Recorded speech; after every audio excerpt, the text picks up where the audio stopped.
Bon, ben, bonjour tout le monde. Ben, c'est le mot du vendredi, hein? C'est le dernier mot du vendredi de la semaine, de l'année. Et je suis super content de le partager avec ma petite fille Lou de La Rochelle, qui est avec nous. Où est-ce qu'on est, Lou, actuellement?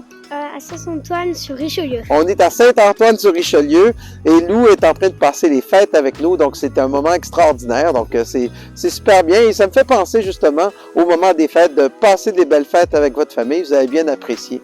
Écoutez, j'aimerais prendre quelques minutes pour faire un retour de l'année parce que l'année des mots du vendredi, ça a été une année vraiment très chargée.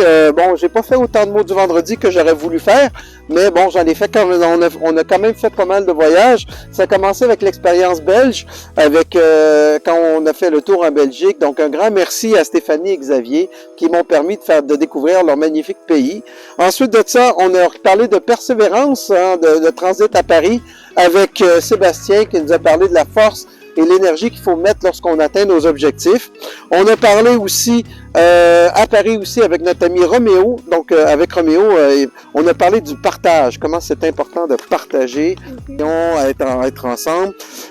Après ça, on a parlé avec mes amis Éric et Patrick Lapointe sur le leadership militaire. C'était très intéressant parce que ça nous permettait de voir que finalement, souvent dans l'armée, on a l'impression que le leadership est très caractérisé, très raide et finalement, on s'est rendu compte que c'était très humain. Après ça, on a eu Saoussan au Maroc qui nous a parlé de leadership au féminin. Comment des fois il faut faire sa place et plus particulièrement dans des endroits où la position de la femme est différente. Donc bravo Saoussan, merci. On a été au Sénégal ensuite de ça avec notre cher Malik qui nous a parlé du leadership par l'expertise. Donc vraiment quelque chose qui est important et surtout dans nos professions. Après ça, on a été en Côte d'Ivoire avec Marc Wabi qui nous a parlé de sa magnifique région, l'Afrique de l'Ouest, et du leadership et de l'implication en Afrique de l'Ouest. Après ça, ben, on a eu mon bon ami Pierre Brodeur, qui nous a parlé des relations de qualité, comment toute l'importance est d'avoir ces relations professionnelles-là et personnelles d'une grande profondeur. On a eu au Sénégal, après ça a été au Sénégal avec Badara, avec l'équipe extraordinaire du Sénégal avec qui on a passé 2 jours vraiment très, très énergisantes. Et le dernier mot du vendredi, c'était avec mon ami Robert Trempe qui nous a partagé quelques-unes de ses réflexions de fin d'année. Cette année aussi, ça a été une année chargée aussi. On a eu le groupe Pimp My App, une extraordinaire expérience qui fonctionne très bien.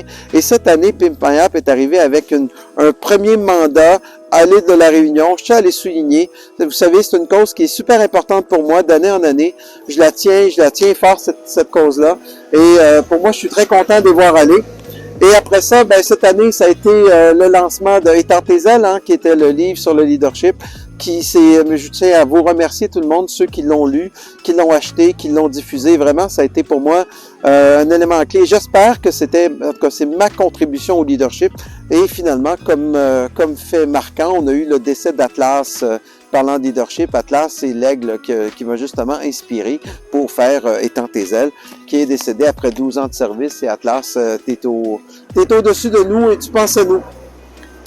2023 va s'avérer avec plein de projets intéressants, dont un projet qui va tourner autour de vendre son cerveau, parce qu'il y a 10 ans, c'était mon premier livre, Vendre son cerveau, qui était publié. Super content d'avoir fait ça. Maintenant, ben, plein de projets intéressants pour 2023 et d'autres choses, d'autres voyages. Donc voilà. Donc une année très chargée 2022, 2023 plein de projets et j'espère à vous que l'année prochaine pour vous sera aussi remplie de projets et remplie de plein de choses. Donc je vous souhaite à tous une super belle journée, une super belle semaine et on leur souhaite à eux. Est-ce qu'on leur souhaite une bonne année à tout le monde? Ben écoutez, moi, je vous souhaite à tous une super belle année. Lâchez pas, vous êtes bons.